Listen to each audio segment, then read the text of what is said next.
Hello, everybody. This is Noah and John, and we are with UrbanDigs. And today, Johnny, we are talking Manhattan, and we got a great guest today. I am honored to have Michelle Griffith over at Elliman. First off, I'm amazed at your resume here. You're by yourself. You are the main agent, and you've done over about a decade, about 1.5 billion with a B in sales, luxury sales to date, constantly ranked in the top of the top at firms that she's at now and in the past. You get to see her maybe on these shows, Million Dollar Listing, the Top Realtors, NBC's Open House, all these different shows because she's awesome, Johnny. Yeah. And we got her for 15, 20 minutes. Yeah, and I don't know how she does it. I don't know if it's like a Harry Potter or those time turner things where She's she can gonna just go tell back us. and do. It's just amazing. So I'm looking forward to the secret of success here. Me too. And Michelle, thank you for being on the show. And we're going to ask you right off the bat. This is our first question we always ask guests because we need boots on the ground information. What is going on in the state of the New York City market today? First off, thank you so much for having me. I'm huge fans of both of you. So if we're talking about the New York City real estate market, if there was one word I would use to describe it, it's resilient. They always say don't bet against New York, and that's definitely the case. Now, there's three key indicators that I'm constantly analyzing to talk about the market. The first one is contract signed activity. Now, the reason why this is important is it's really going to help us understand the buyer's mindset because we're looking at real-time data. Now, if we look at the numbers for January of this year and we compare it to last year, that number's up about 5%. The second indicator is price negotiability. Now, whereas we talked about the buyer, price negotiability really helps us understand where the seller is at. What we're finding is that that number is up about 6%. So in order to be a seller in this market, you have to be strategic, you have to be nuanced, and that's really sort of a nice way of saying you have to be realistic on price. And the third indicator is inventory. And we're seeing this across the board. There is tightened inventory in all markets, but especially those neighborhoods where families are raising kids, sending them to great public schools. They want to be walking distance to all the private schools. So in especially neighborhoods like Tribeca and the Upper East Side, it's helping to keep prices up because inventory is so tight. Interesting. Awesome. So look, Michelle, I mean, you do an amazing amount of deals and it's awesome. And the great thing about it is you see the deal flow across the entire, Manhattan, Brooklyn, high end, low end. You really do see it all. So I'm curious, you mentioned strategy and strategic pricing. I'd love to dig into that. And how do you price something in today's market, with that idea that these neighborhoods are different?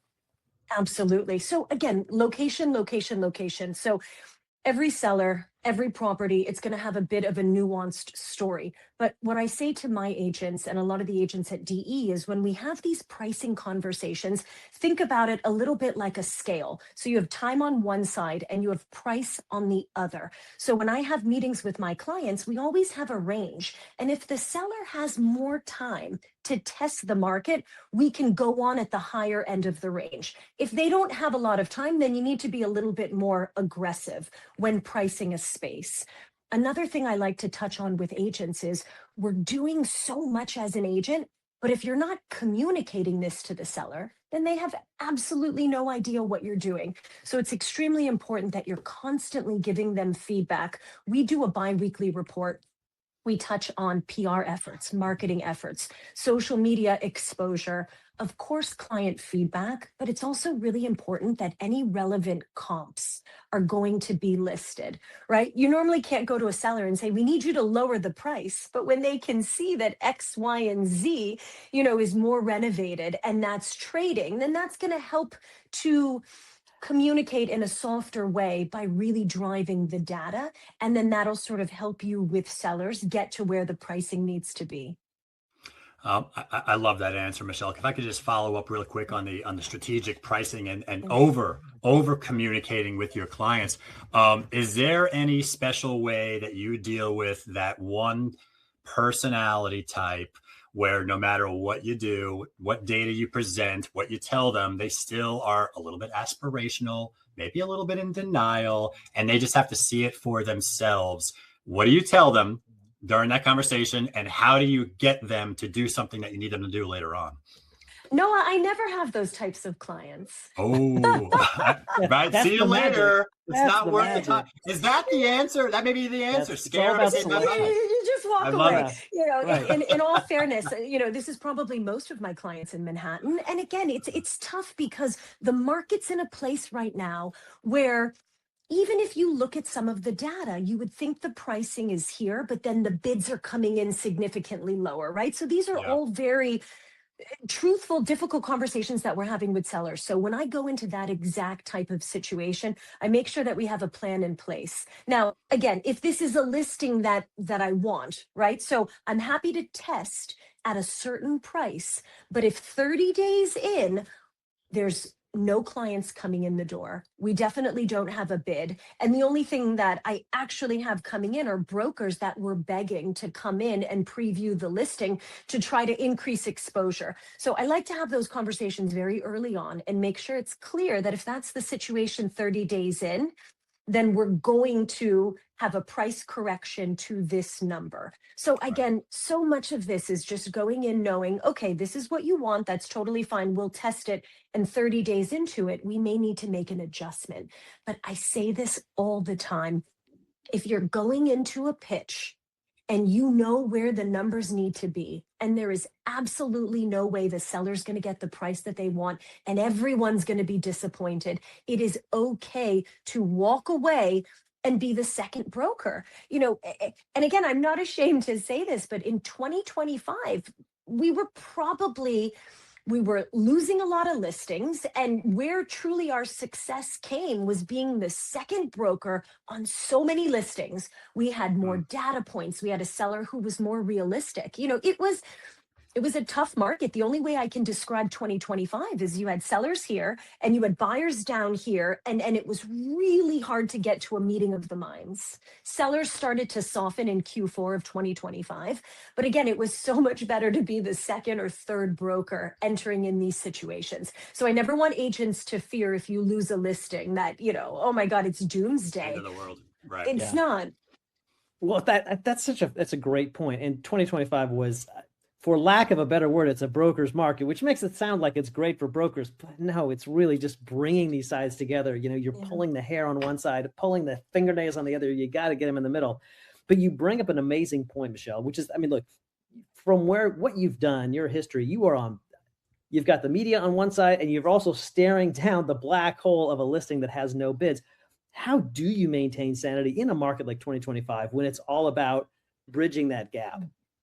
It's over communication. This is where you have to communicate every aspect that you and the members on your team are doing. It's truly the only case. And again, you cannot lead as a broker with it's price, it's price, it's price. You just cannot lead with that. So you really have to go in all of your efforts. And again, we've got this report that we've really built so that nothing's falling through the cracks. You know, all the marketing opportunities, the events that we're having at certain listings, PR, that's really been a game changer for myself and for my listings. Getting the listings and the clients, if they want as much exposure as we possibly can, to get the highest price for the listing. And so it's over communicating. And again, sometimes you get to a point where it's just not the right fit. And it may not be that the personalities are not the right fit, but that the seller is just not where they need to be to transact right now in this market. And that's also okay too. We have a lot of clients who had condos and they just weren't happy where the pricing was, and we shifted and we were able to rent it, you know, for significantly higher numbers than we've seen in the past on the rental side. So I think it's also just knowing when you need to transition, when you need to be strategic, and when you need to be creative. Yeah, I mean, I feel like you have mastered your craft in this business. It's just coming out. I can sense it. And I want to talk a little bit about recovering from the downsides of this business, from the reality of being an agent. I mean, yeah, on one side, you might watch these shows and you might think, oh, I could just hang around with some people and make a $20 million deal and get this commission. It's just la, la, la. But let's talk about the reality of the New York City business and the hardships that a lot of us face daily. How do How do you manage and recover from that? You know, it's really mindset. It's all about mindset. And you have to look at this business as a marathon, not as a sprint. And any top agent, we could put together the names of 5 top agents and we could put them on a pedestal. And I think a lot of brokers who are just entering the market think this way. But those top 5 brokers have lost more deals, more clients, more buyers, more sellers than anyone else. And so the real question here is, how do you move forward from that? And that's how you define an agent and a really successful agent. How do you build that resiliency muscle? And, you know, this happens to all of us. I have a story for you guys. This was probably when I started off in the business. This is maybe 12, 15 years ago. And I had a really good friend of mine, and he said, "You're the only agent I want to list this apartment." And I said, "Okay, great." We listed the apartment. Let's say he wanted 3 million. We got 3.25. Everything went beautifully with the listing. And then I'm getting already sending him off market, on market, everything for the buy side. And it was crickets. And I thought, this is awfully weird. And then after a couple of weeks had gone by, I knew there was a problem. I then get the dreaded call, and I knew immediately from his voice this was not going to go the way that I wanted. And he simply said to me, "You're an amazing listing broker, but you're not really a buyer's broker." And I thought, what's he talking about? Now, it stung. Of course it did, right? And I'm sure I had a pity party for myself for maybe 24 hours. But then I really thought, why does he think that? Why is that his perception? And I analyzed my own business. I have a lot of listings. I do a lot of new dev.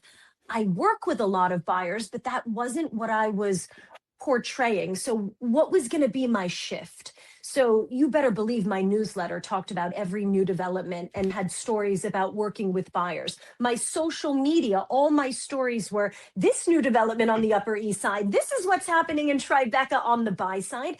And then I had testimonials from buyers. So again, this is a marathon. This isn't a sprint. And instead of getting upset and being on the defense about something that happens like that, which really, I almost have to thank him because it really shifted my perspective and brought me back to where's my business coming from? What is the perception of my business? And then how do I want to shift it, into a direction where I can kind of poke through those holes. So he really had me think about things quite differently.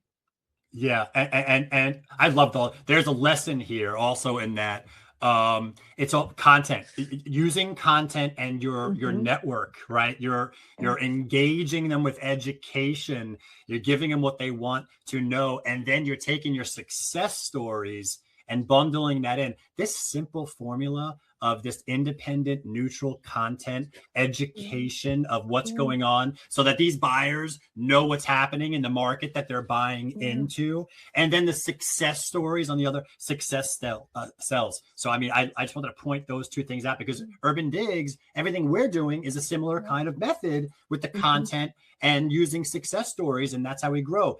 Just follow the formula. It makes sense. A lot of agents are looking too deep and analyzing too deep. It's simplicity. But that's exactly what it is. And I think a lot of people can get dizzy with the data. They can get dizzy with social media. They can get dizzy with a lot of other elements. But tunnel vision, start looking over here, you miss over there. Right. That's it. And really sort of simplify it and come up with the formula that makes sense for you. And again, it is just you keep going. I mean, that's really, when I look at all the successful agents and the people in this business that I really look up to, that's it. It's being resilient and continuing to go, to grow, and to evolve. So you hit the nail on the head. Love it. Yeah, I have to say, I mean, I know that's great. So Michelle, I want to dig into the marathon aspect, the resilience aspect, because, I see you here and I think you do an amazing job, but I can't seem to see the army of robots and clones behind you that help you scale that mountain. And I'm wondering, since you're a solo agent, I mean, how do you do it? How do you stay balanced? How do you wear all those hats at the same time and still be you? This is very important. As you're growing your business, you simply have to understand about you personally, what are your strengths and what are your weaknesses, and how do you play on those strengths? And for example, where are you going to spend your time? So I don't want to manage a big team, because what I realized very early on is that's not what I enjoy. I don't enjoy managing all of these brokers. I love being with clients. I love solving those problems and being front facing. So I very quickly made my list, and I knew I could see very easily what were the things that I needed to outsource. So whether you're running a team or whether you're a single agent, there's a lot of things you can outsource. All the marketing, you can outsource the public relations. I have two gals that work with me who are absolutely fantastic, and we do the exact same thing. What are their strengths? What are their weaknesses? What do they want to do on the team? What don't they want to do? So initially, and they both have their broker's license, one of them said to me, I don't want to be a broker. I don't want to show on the weekends. I don't want to do this. I don't want to do that. And I think initially my thought was, oh boy, okay, what are we going to do? But then very quickly, we're going to shift you into the director of operations. And that was a really big key thing that has helped to define the team, because she can hold the fort down while myself and the other agent are running around doing showings, meeting with clients. So part of this naturally evolves, but don't be afraid to outsource certain things. There are virtual assistants. There are people that can help with board packages. You can hire an outside marketing company. You can hire a publicist. You can hire someone to help you with your social media. So each agent has to really say, what am I good at? And what do I want to do? And then how am I going to outsource the things that I'm not good at, or the things that are not a good use of my time? So to answer your question, I am extremely efficient. Well, I mean, Yeah. you figured out the highest and best use of you, and figure out, let me get help, right? Let me find other who's to help do all these other things. John, go ahead. No, I was going to say, and that's sometimes the hardest job, is to figure out, all right, here's what I'm good at, and let me focus on that and bring in help. I mean, sometimes that is, and I mean, I'm speaking for Noah and I, sometimes that's our biggest stumbling block, is realizing like we shouldn't be doing some of these tasks. It still is. It's just not a good use of your time. And that's what it is. And I think all of us who are running businesses, right, there's an element where we're a control freak. And I think that that's normal, right? And we want to hold on to that. But as you start to realize, okay, that's not a good use of my time, and you can give those responsibilities to someone else, you're really just going to see how you can elevate where you are. And I think that's really the goal of an agent, whether you're an individual or you're running a team, is to elevate the business and the client experience.